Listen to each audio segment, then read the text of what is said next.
Merci beaucoup. Merci à tout le monde d'être venu en si grand nombre, ce qui nous a forcé à changer de salle. Ce que je vais présenter, d'abord, il faut que je dise que ça a été financé par la Fondation de l'UQTR pour toute une série de projets pour alimenter la réflexion stratégique de Groupé. Donc, on est vraiment en amont. Ce n'est pas des projets de Groupé, ce n'est pas des projets de l'Institut de recherche sur les PME, mais c'est de la réflexion stratégique très, très générale pour éventuellement faire des projets dans le futur. J'ai aussi eu la contribution d'une étudiante au MBA qui a fait son activité de synthèse sur ce sujet-là, Mme Catherine Dufresne, qui ne pouvait pas être là aujourd'hui, mais elle a fait un beau rapport au départ sur lequel on a construit pour faire le rapport final. Donc, si on parle aux entreprises dans les 2 dernières années, ce qu'elles nous disent, c'est que les pénuries de main-d'œuvre, c'est l'enjeu stratégique numéro 1 aujourd'hui. Donc, avant, il y a 10 ou 15 ans, c'était l'exportation, la productivité, l'innovation. Aujourd'hui, c'est les pénuries de main-d'œuvre. Il y a beaucoup d'entreprises qui ne peuvent pas se développer par manque de main-d'œuvre, qui refusent des contrats. Et donc, il faut trouver le moyen d'attirer des jeunes, que ce soit des jeunes d'ici ou de l'extérieur dans les PME. Donc, attirer des jeunes ici en Mauricie parce que maintenant, on est une région en pleine croissance avec des PME excessivement dynamiques qui ont besoin de cette main-d'œuvre-là. Donc, ça nous force à réfléchir en termes de marketing territorial.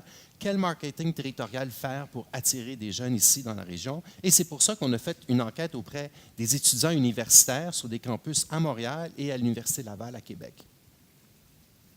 Donc, la première chose qu'on a fait avant de commencer l'enquête, c'est de faire notre recherche, de faire une revue de littérature sur les facteurs d'attraction des jeunes en région. Puis, en fait, le marketing territorial, c'est la combinaison de 3 éléments. D'abord, c'est très traditionnellement les facteurs régionaux. Donc, les facteurs d'attraction au niveau de la région, que ce soit la qualité de vie, l'immobilier, les politiques familiales, on va voir beaucoup d'exemples. La deuxième chose, c'est que si on déplace quelqu'un de Montréal ou de Québec ici en Mauricie, c'est pour travailler dans une entreprise en particulier. C'est pour répondre à un poste. Donc, il faut avoir des entreprises qui sont attirantes, qui ont des ressources humaines innovantes à l'interne, qui sont capables d'attirer aussi. Et ce qui fait que l'emploi, donc le poste à pourvoir, est aussi important parce que c'est un autre facteur d'attraction si c'est un poste qui est intéressant pour des jeunes universitaires. Puis finalement, il y a la main-d'œuvre en tant que telle. Quelles sont leurs préférences? Surtout si on pense aux jeunes, les milléniaux. Quelles sont leurs préférences, leurs attentes? Et il faut que ça soit en adéquation avec ce que la région a à offrir, puis ce que la PME a à offrir. En fait, les facteurs classiques d'attraction régionaux, on les connaît, c'est la qualité de vie, le coût de la vie, la disponibilité et la qualité de l'immobilier, l'offre culturelle. On va voir un peu plus tard que l'art et la culture, c'est en fait quelque chose de très, très important. Les politiques familiales régionales, la présence d'installations sportives et récréatives et les opportunités économiques qui sont dans la région. Au niveau des PME, c'est tout ce qui va rendre attractifs les PME. Donc là, on est beaucoup dans un axe de ressources humaines. Donc la nature même de l'organisation, les salaires, les conditions d'emploi, la sécurité d'emploi, la possibilité d'avancement professionnel. Puis après ça, il y a des éléments comme la gestion participative, les pratiques de communication bidirectionnelle, les occasions de socialisation entre les employés, etc. Ça, on va revenir sur ces éléments-là un peu plus tard. Mais au-delà des pratiques à l'interne, ce qui est aussi très important, c'est l'image même que la PME va donner au public. Donc, l'image en termes de valeur, l'image en termes de dynamisme. Est-ce qu'elle innove?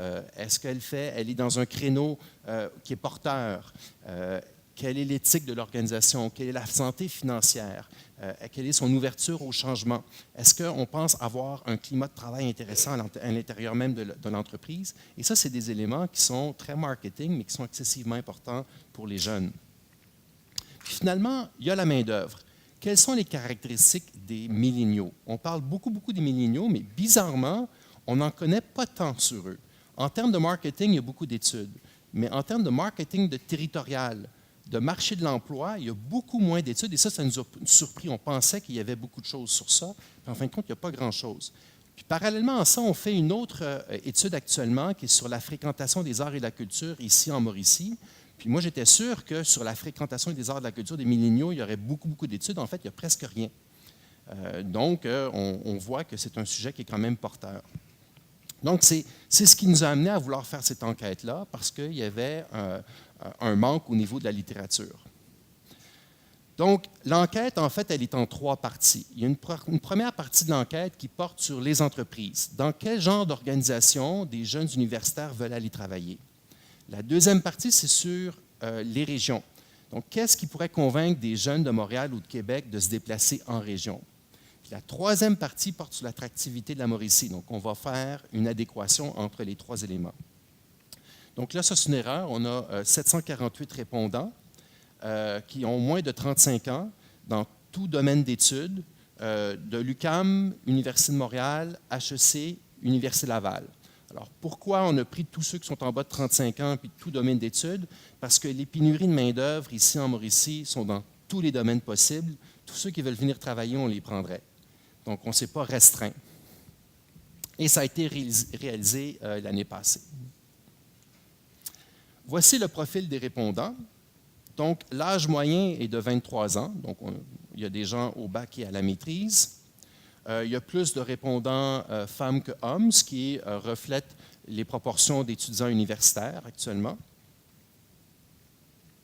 Donc, première partie du questionnaire de l'enquête, c'est dans quel genre d'organisation voulez-vous travailler? Là, on a mis une série de facteurs, puis on leur a demandé de noter ce facteur-là en ordre d'importance, de 1 à 5. Est-ce que vous croyez que c'est très important pour vous ou pas? Donc, si c'est 5, c'est très important. 1, c'est peu important. Et ce qu'ils nous disent, c'est que la première chose, c'est obtenir de l'avancement dans ma carrière. Donc là, je vais y revenir dans un instant.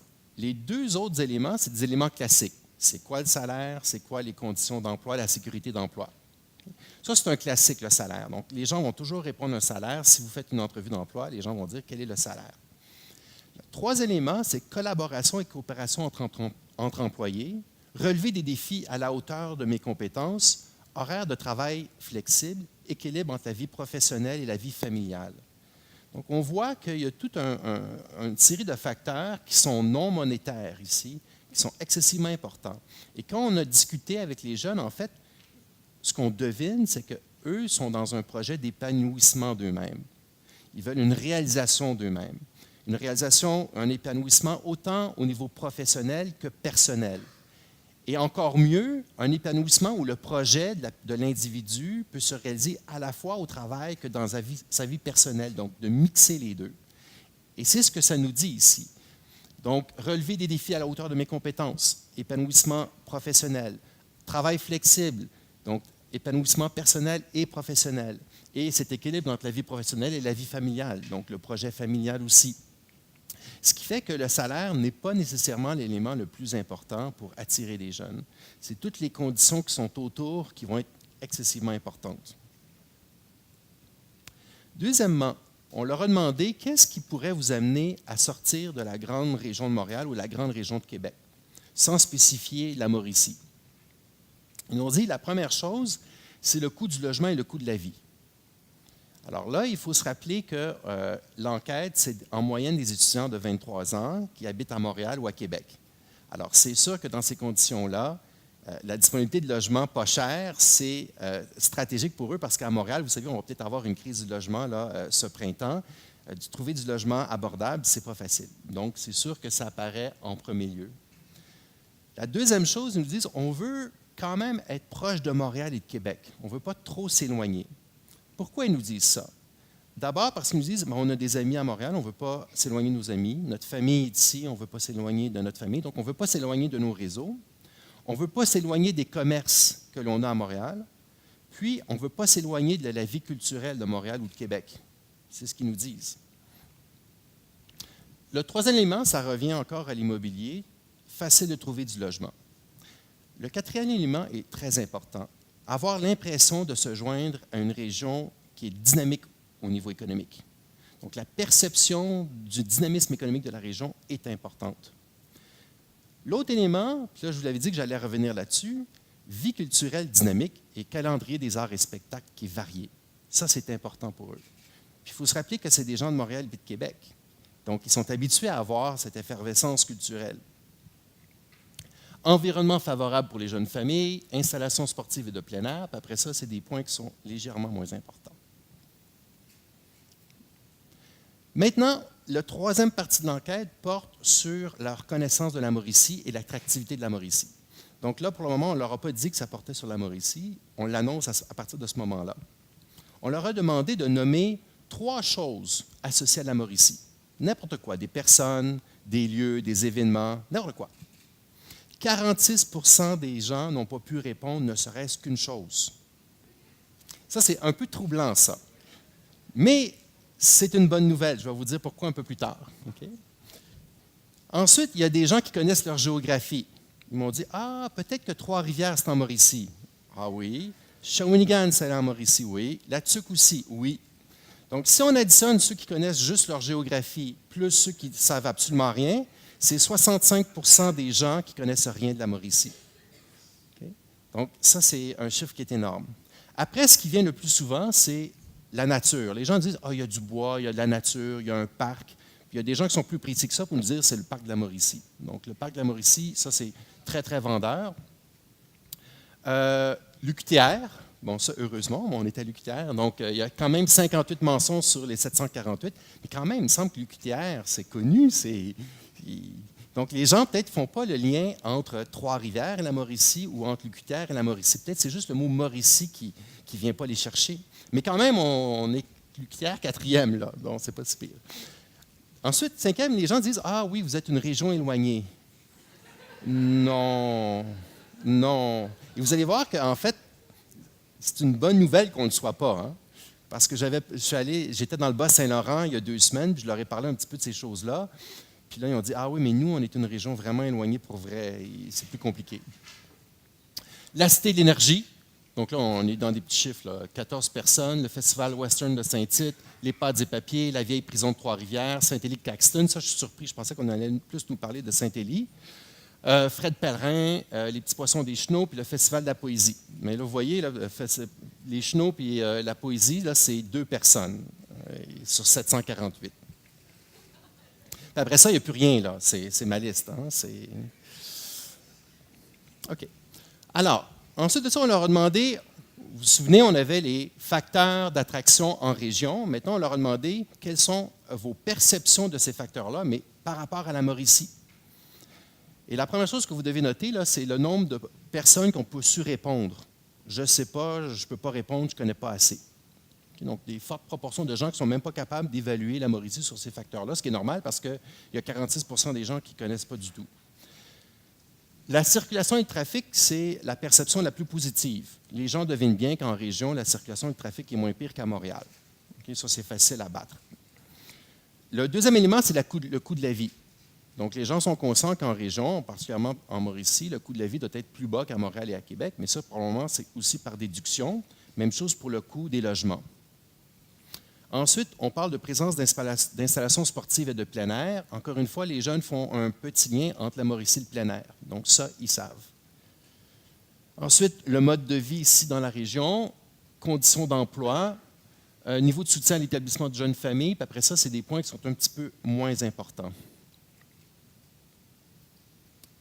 Par contre, la bonne nouvelle dans tout ça, c'est qu'on a posé la question aux jeunes, si on vous offre un emploi qui correspond à vos attentes, okay, donc là, c'est un gros si, un emploi qui correspond à vos attentes, est-ce que vous seriez prêt à venir travailler en Mauricie? 56% des gens ont dit oui. Ils ne savent pas où ils vont parce qu'ils ne connaissent pas la Mauricie, mais ils veulent travailler en Mauricie. Donc là, ici, j'ai des bonnes nouvelles. Okay? Et là, je ne l'ai pas documenté, mais quand on a posé la question à des étudiants étrangers ou des immigrants étudiants, le taux de réponse est encore plus élevé.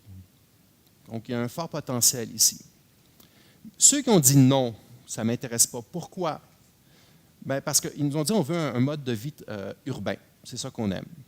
Alors, c'est sûr que quand on n'a pas connu l'alternative, c'est peut-être facile de répondre ça, mais c'est ce qu'ils nous ont répondu. Évidemment, être encore proche de leur réseau, donc la famille, les amis.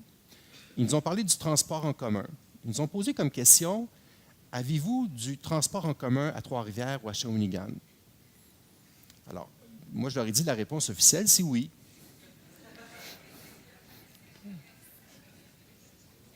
Ensuite, est-ce qu'il y a du transport entre Trois-Rivières et Montréal ou entre Shawinigan et Montréal? Oui, il y en a.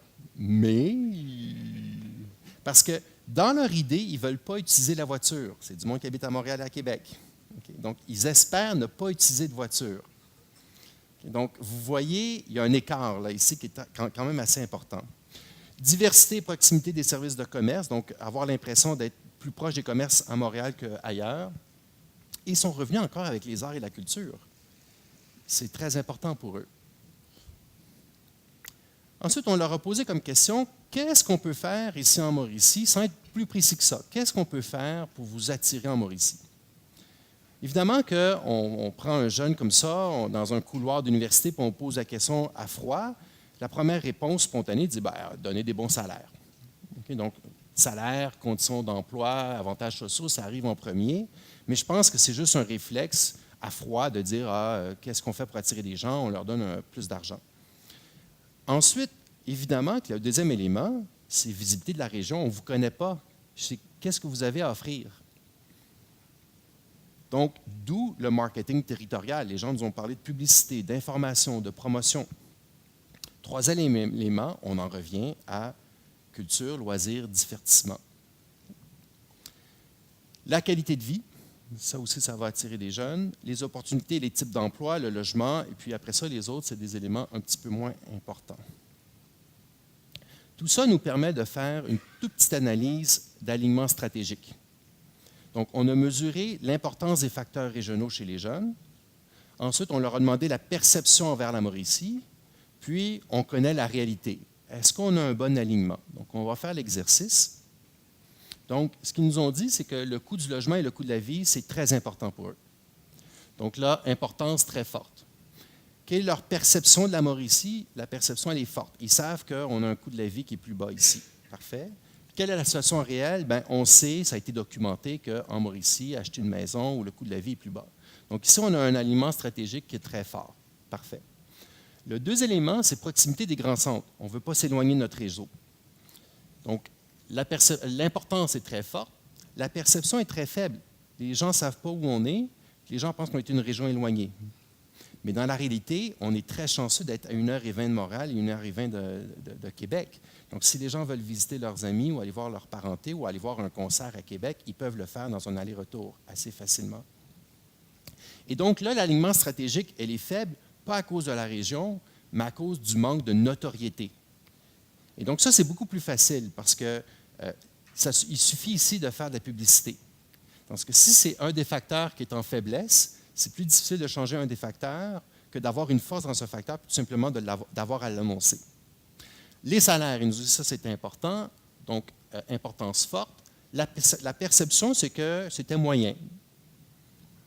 Quelle est la situation réelle? J'ai mis moyen fort parce que il y a encore beaucoup d'industries traditionnelles où les salaires sont dans des PME qui ne sont pas nécessairement très concurrentielles par rapport à Montréal ou à Québec. Mais de plus en plus, vous voyez des PME en train de se structurer, de grandir et d'offrir des meilleurs salaires, surtout avec les pénuries de main-d'œuvre. Donc, c'est pour ça que j'ai mis moyen fort, parce que ça est en train de changer très fortement dans le tissu industriel de la région. Donc, l'alignement stratégique, il est moyen fort. Donc, les salaires sont quand même relativement bons, surtout si on tient compte de la qualité du coût de la vie ici. Les jeunes ont quand même la perception que les salaires ne sont pas trop mauvais ici et puis que c'est quelque chose d'important. Conditions d'emploi et flexibilité du temps de travail dans les entreprises. On sait que ça, c'est considéré comme fort pour les jeunes, important. La perception, elle est moyenne. Donc, ils ont une moyenne perception de la Mauricie. Pourtant, la situation réelle, c'est que même s'il y a beaucoup de PME qui restent peut-être un peu conservatrices sur ces choses-là, il y a beaucoup de PME qui sont en train de changer. Donc, moi, je pense déjà là une cinquantaine de PME de la région qui sont en train de développer des ressources humaines absolument incroyables dans beaucoup de domaines d'activité. Et ça, il faut le faire connaître parce que c'est un facteur d'attraction qui est excessivement important. Et puis, pour les autres PME qui tardent à mettre en pratique ces pratiques de ressources humaines innovantes, c'est rendu maintenant l'enjeu stratégique, je l'ai dit en introduction. Pour pouvoir se développer aujourd'hui, une PME doit attirer et retenir sa main-d'œuvre. Donc, c'est le plus important pour elle, c'est d'avoir des ressources humaines ou à tout le moins d'avoir un environnement de travail qui permette à l'entreprise d'attirer de la main-d'œuvre et de la rétention de la main-d'œuvre. Ça peut être toutes sortes de choses, que ce soit des pratiques de ressources humaines excessivement formelles ou encore juste une ambiance de travail ou de la collaboration ou des sorties d'entreprise. Je pense à un truc tout con, il y a une entreprise qui met un mur de bonbons. Donc, c'est des distributrices de bonbons, c'est des grands tuyaux qui montent jusqu'au plafond. Les gens peuvent se servir. Ça ne coûte pas grand-chose. Je ne pense pas que ça affecte beaucoup la productivité, mais ça change l'image de l'entreprise. Donc ça, c'est au minimum, là. Et puis évidemment, vous avez d'autres pratiques qui sont beaucoup plus évoluées. Région, il est facile de trouver du logement. L'importance, elle est forte. On n'a pas mesuré la perception, mais on sait qu'il n'y a pas de problème de logement en général en Mauricie. Région dynamique en croissance économique, l'importance pour les jeunes, c'est fort, d'autant plus que non seulement c'est une question d'image, mais s'ils viennent travailler pour une entreprise, puis ça ne fonctionne pas, ils veulent savoir qu'il y a un plan B dans la région. Parce qu'ils vont déménager ici, se prendre un logement ici ou une maison. Donc, si ça ne fonctionne pas après un an avec une entreprise, il faut qu'ils aient l'impression d'avoir beaucoup de plans B. Donc, l'importance, elle est forte. La perception, elle est très faible. Pour ceux qui connaissent la Mauricie, ils se disent « Ah oui, c'est les pâtes et papiers. » Bon. Ils ont une vision passéiste de la région. Pourtant, la situation réelle, elle est forte. En fait, elle est de plus en plus forte. On a des très, très, très belles PME qui embauchent énormément. On a actuellement un renouveau économique qui est excessivement important et il faut en profiter. Possibilité de développement professionnel, importance forte, perception faible. Pourtant, la situation réelle, avec les belles entreprises qui embauchent, elle est très forte actuellement dans la région. Donc, encore une fois, vous voyez que l'alignement stratégique, il est faible, mais tout simplement à cause d'un manque de notoriété. Vie culturelle dynamique. L'importance est moyen fort. La perception très faible. Les gens ne sont pas au courant du tout du dynamisme culturel de la région. Pourtant, la situation réelle, c'est qu'on est, pour une ville à l'extérieur de Montréal et de Québec, on est probablement une des villes les plus dynamiques culturellement. Environnement favorable pour les jeunes familles, ça, on n'a pas pu l'évaluer parce qu'il aurait fallu dans les politiques publiques, puis ce n'était pas l'objectif. Présence d'installations sportives de plein air, ça, les gens reconnaissent que c'est fort en Mauricie et on est quand même fort en Mauricie. Soutien à l'établissement de jeunes familles, ça non plus, on n'a pas pu le documenter. Donc, si on résume toute la revue de littérature, toute la recherche qu'on avait faite avant l'enquête, plus les résultats de l'enquête, qu'est-ce que ça prend pour attirer des milléniaux, donc des jeunes universitaires de Montréal et de Québec? Donc, d'abord, c'est des facteurs régionaux. Donc, la qualité de vie, donc le coût de la vie, le logement, les arts et la culture, les loisirs, la disponibilité de services et de commerce, les écoles, les politiques familiales. C'est le transport, donc le transport à l'intérieur même de la région, puis le transport interrégional. C'est le dynamisme économique de la région, donc l'image en termes de dynamisme économique, donc les opportunités d'emploi. Parce que je le rappelle, les jeunes viennent d'abord dans une région pour un emploi. Ce qui nous amène aux PME. Donc, la deuxième composante du marketing territorial, c'est les PME. Donc, leurs valeurs, l'image, le dynamisme, l'innovation technologique et tout ce qui est pratique de ressources humaines à l'interne. Conditions de travail, les salaires, flexibilité horaire, conciliation travail-famille, etc. Et évidemment, le type d'emploi. Donc, il ne suffit pas d'embaucher, il suffit aussi d'avoir des emplois qui sont intéressants, que ce soit des emplois qui sont avec des défis professionnels, des emplois stimulants, le type d'emploi, les possibilités d'avancement, etc. Et c'est tout ça qui fait en fait le marketing territorial. Puis, on peut même pousser ça plus loin parce que quand on a parlé aux jeunes puis quand on a regardé la revue de littérature, ce qu'on s'est aperçu, c'est que comme les jeunes, la première chose qu'ils veulent, c'est un épanouissement personnel et professionnel et qui vont se déplacer en région pour pourvoir un poste très spécifique, le principal facteur d'attraction, ce n'est pas les facteurs régionaux, c'est la PME et le type d'emploi. Et c'est ça qu'il faut vendre en premier lieu aux jeunes, avant la région. Toutes les régions du Québec sont en train de se faire du marketing territorial en disant « Regardez, on a une belle qualité de vie, on a des beaux paysages, on a la nature. » C'est vrai en Mauricie, mais c'est vrai dans à peu près toutes les régions du Québec. Pour se distinguer, pour aller plus loin que ça, il faut changer cette image de la région. La région, c'est ne pas réduire la région à uniquement des beaux paysages et une qualité de vie, c'est-à-dire, non, ici, à Trois-Rivières, vous avez une entreprise de technologie de l'information qui a des contrats avec 150 multinationales dans le monde. Vous avez des entreprises en intelligence artificielle. Vous avez le DigiHub. Vous avez ceci, ça. Puis au fur et à mesure, là, on comprend, ça change la perception qu'on a d'une région. Donc, d'une région qui est avec du plein air, le parc de la Mauricie, à une région qui a des belles PME. Puis non seulement des belles PME en tant que telles, mais des PME qui sont accueillantes pour des jeunes milléniaux en termes de ressources humaines et de conditions de travail et d'ambiance de travail. Et donc, c'est vraiment ça qu'il faut mettre en valeur dans une stratégie de marketing territorial. Puis après, dire en passant, la région, elle est belle, il y a plein d'avantages de venir dans la région. Donc, les recommandations pour les entreprises, mettre en œuvre des stratégies innovantes de gestion des ressources humaines.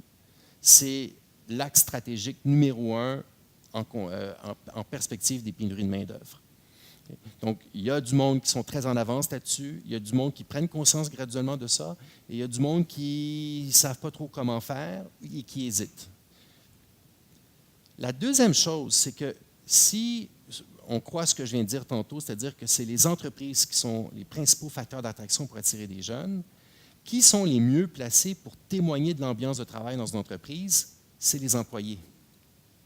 Et donc, les employés, dans le fond, c'est les meilleurs ambassadeurs pour attirer des gens. Parce qu'eux peuvent dire qu'est-ce qui se passe dans leur entreprise de façon beaucoup plus crédible que le patron qui cherche seulement à embaucher. Donc, recourir à ces employés pour mettre en œuvre des stratégies d'attraction de la main-d'œuvre. Donc, pour les entreprises, travailler sur vos pratiques de ressources humaines innovantes, c'est des choses qui sont plus importantes que les salaires et les avantages sociaux. Donc, flexibilité du travail, implication des employés, défis professionnels, conciliation travail-famille, environnement convivial, etc. Donc, la question, les entreprises, êtes-vous prêts pour la génération des Y? La génération des milléniaux, là, on peut faire beaucoup de jugements de valeur sur eux. Okay? Ah, ils sont comme ci, ils sont comme ça. Le problème, c'est qu'en contexte de pénurie de main-d'œuvre, c'est la future génération de travailleurs et de main-d'œuvre. On ne pourra pas les changer. Une entreprise qui veut tirer son épingle du jeu, c'est à elle de s'adapter. C'est très tentant. Moi-même, c'est très tentant de poser des jugements de valeur, mais le problème, c'est que ça ne résout absolument rien. Il y a vraiment une capacité d'adaptation qui est importante ici. Pour les organisations régionales et municipales, faire du marketing territorial basé sur le dynamisme des entreprises avant la région. Et ça change complètement l'image qu'on peut avoir d'une région, surtout d'une région comme la Mauricie, qui est encore malheureusement associée à des vieilles industries traditionnelles par les gens de Montréal ou de Québec, puis une région qu'on associe facilement à du plein air. Oui, il y a du plein air, mais il y a des belles entreprises. Il y en a ici dans la région des très belles entreprises, des choses très surprenantes. Développer une stratégie de marketing territorial régionale et décentralisée. Et là, je vais passer un petit peu de temps pour expliquer cette composante-là. La première chose, c'est que si je reviens à mon graphique ici, vous voyez tout ce que ça prend pour faire du marketing territorial. Ça prend des emplois, ça prend des PME qui ont des belles ressources humaines, qui innovent, qui sont belles. Ça prend du transport, ça prend des écoles, ça prend des services, ça prend du loisir, ça prend des arts et de la culture. Or, presque toutes ces bulles-là, c'est des institutions différentes qui sont en charge de ça, avec des intérêts et des objectifs qui sont différents. Pour avoir une stratégie de marketing territorial qui fonctionne bien, il faut qu'on s'aligne sur chacun de ces éléments-là. Et donc, il faut qu'on aligne toute une série d'organisations, y compris l'UQTR, les cégeps, les commissions scolaires, les chambres de commerce, les municipalités, les MRC, bref, tous ceux qui ont un intérêt à attirer la main-d'œuvre ici, pour pouvoir avoir une stratégie qui est cohérente. Donc, le besoin de coordination pour pouvoir jouer sur toutes les dimensions du développement économique. Ici, j'ai mis la main-d'œuvre, mais si notre intérêt, c'est de favoriser l'exportation dans les entreprises, c'est la même logique. Vous voyez que l'exportation, ça touche le capital social et les réseaux, ça touche l'innovation et la R&D, ça touche le financement de l'exportation, ça touche les gains de productivité nécessaires pour pouvoir être concurrentiel sur les marchés internationaux. Et donc là aussi, chacune des petites boîtes, c'est souvent des organisations différentes qui sont responsables de ça. Donc ça prend quand même beaucoup, beaucoup de coordination ici. Ensuite, il faut que la stratégie soit régionale, donc que ça dépasse les limites d'une municipalité ou du NMRC. Pourquoi? Parce que les gens veulent savoir, à partir du moment où je m'installe dans une ville, qu'est-ce que j'ai à 45 minutes autour de moi pour les écoles, pour les universités, les cégeps, pour les services, pour les commerces, pour faire des cours de danse, pour faire du sport. Donc, c'est la somme des atouts qui nous rend intéressants. Donc, ça nous force à avoir une vision qui est beaucoup plus régionale, beaucoup plus englobante pour faire la somme de tous les atouts.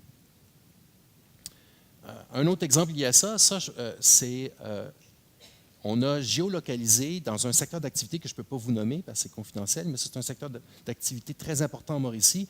On a géolocalisé tous les sous-traitants et les fournisseurs d'un groupe d'entreprises dans un secteur d'activité. Okay?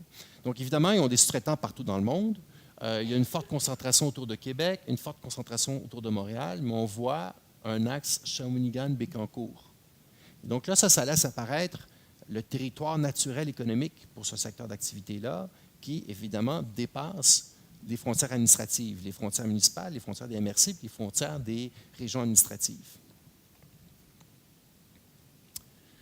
Donc, ma proposition, et là, ça c'est ma proposition, ça n'engage ni Groupé ni l'Institut de recherche sur les PME, c'est de faire une grande stratégie de marketing territorial qui serait régionale, qui serait décentralisée. Là, je vais expliquer, j'ai déjà expliqué pour le régional, il faut que j'explique pour le décentralisé. La première chose, c'est que si on pense que c'est les employés qui sont les meilleurs ambassadeurs, bien, il faudrait que ça soit décentralisé vers, en fait, les gens. Pas que ce soit pas seulement organisationnel et institutionnel, mais que tous les citoyens, y compris les employés des PME et des entreprises de la région, prennent en main cette stratégie-là, notamment à travers les réseaux sociaux, donc, ou d'autres activités, ou de leur contact personnel, leur réseau personnel. Et donc là, ça devient beaucoup plus personnel et beaucoup plus direct comme approche qu'une approche qui est plus institutionnelle. Donc, avec les réseaux sociaux, par exemple, les gens pourraient avoir une espèce de petit kit avec une petite identité visuelle commune pour tout le monde. Donc là, on parle ici vraiment de mobilisation citoyenne et des organismes régionaux. Donc des outils de marketing communs avec une stratégie qui est relativement coordonnée, avec une identité visuelle, et on donne des kits avec des moments très précis, par exemple de dire, bon, en septembre, on fait cet axe-là, ou en octobre, on fait cette action-là, pour que les gens qui sont sur le terrain, que ce soit des citoyens ou des employés ou d'autres personnes, ça peut inclure aussi les institutions d'enseignement, les centres de recherche, à peu près tout le monde qui sont sur le territoire, puisse s'approprier de cette stratégie-là, d'avoir un contact direct avec leur propre réseau de contacts. Et donc, évidemment que comme c'est régional, il faut que ce soit absolument complémentaire aux efforts de marketing territorial des territoires, que ce soit les municipalités ou les MRC. Bon, juste un exemple, à Trois-Rivières, vous avez le trait Trois-Rivières, qui est très, très porteur. Les gens à Montréal, ça, en ont entendu parler. Okay, donc ça, c'est bon. Il ne faut pas que ça se substitue à ce genre d'initiative-là. Il faut que ce soit complémentaire. Donc, il faut que ce soit suffisamment flexible pour être complémentaire à tout ce qui se fait déjà. Donc, par l'utilisation des réseaux sociaux et des petites activités, il serait possible de pouvoir faire ce genre de stratégie décentralisée où c'est vraiment les gens sur le terrain, les citoyens, les employés qui mettent en œuvre la stratégie, tant qu'elle soit coordonnée avec des éléments communs. Donc, ma question, c'est qui veut aller de l'avant là-dedans? Pourquoi je pose la question? Parce qu'en Mauricie, il n'y a plus de conférences régionales élus, il n'y a plus d'organisation régionale. Donc, il faut construire quelque chose à la place. En Lanaudière, ils ont créé le G22 pour recréer la CRE. Donc, c'est 22 organisations, c'est comme le G7. 22 organisations qui se rencontrent pour justement parler de concertation. Dans le bas du fleuve, ils ont aussi recréé d'autres instances pour remplacer la CRE. Donc, ici, comme les pénuries de main-d'œuvre, c'est vraiment l'enjeu numéro un, il faut absolument pouvoir traiter ça, d'autant plus que vous avez vu que le principal problème de la Mauricie, ce n'est pas les facteurs d'attraction de la Mauricie, c'est tout simplement sa notoriété. Donc, c'est beaucoup plus facile pour la Mauricie de faire du marketing territorial parce que tout ce que ça demande, c'est du marketing. Tandis que dans le bas du fleuve, ils sont loin puis ils ont beaucoup d'enjeux que nous, on n'a pas. Et eux, ça va être beaucoup plus difficile de se vendre que nous autres parce qu'on a des forces. Donc, qui veut aller de l'avant? Donc, ceux qui sont intéressés à aller de l'avant, on va créer un comité pour réfléchir à ça. Donc, voilà, ça clôt ma partie de conférence. Bien, merci beaucoup.